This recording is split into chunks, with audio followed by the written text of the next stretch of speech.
அப்புறம் பூர்ணிமா உனக்கு போனஸ் வேணாமா? போனஸ் கரெக்டா வாங்கிப்பேன். ஆமா, இந்த சங்கிங்க சங்க நேத்து ஊருக்கு போச்சு, இன்னைக்கு காலையில தான் வரும்னு சொல்லுச்சு. ஊருக்கு போயிட்டானா? என்கிட்ட சொல்லவே இல்லை. என் பிரச்சனை நான் அதை கவனிச்சிருக்கவே மாட்டேன். சரி ஓகே, வேலையை போர். ஏய் சங்கு, பேக்கோடலாம் வந்திருக்கேன். எதுவும் புடவைக்கு திருடிட்டு வந்தியா? இப்போதாப்பா ஊர்ல இருந்தே வரேன். அதை ஏன்டா இவ்வளோ சோகமாக சொல்கிற?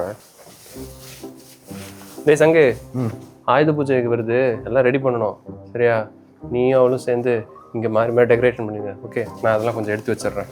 சரி ஓகே. நீ அங்கே போய் பண்ணு, இங்கே இருந்துன்னா வேலை செய்ய மாட்டேன்.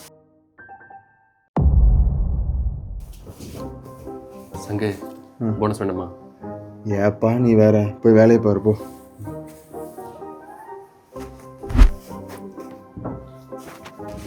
அப்புறம் சங்கு, போனஸ் வேண்டாமா? பாரதி நான் தான் சொல்றேன்ல, போய் வேலையை பாரு.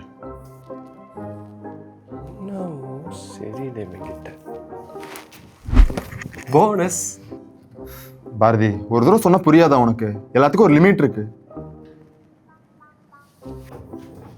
பார்த்து வெள்ளத்தோட போட்டோ அழிஞ்சிரும். இப்படியெல்லாம் தொடச்சேன்னு வச்சுக்கேன், போனஸ் கிடைக்காது. Okay bonus. யோ, ஒரு தடவை சொன்னா உனக்கு அறிவே இருக்காதா?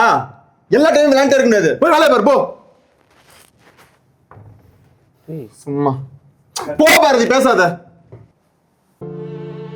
என்னாச்சு உனக்கு? ஏன் கத்துறான்? கரூர் ஸ்டாம்பீட்ல சங்கோட ஃப்ரெண்ட் இறந்துட்டாரு. எனக்கு தெரியாதா? எனக்கு தெரியாது.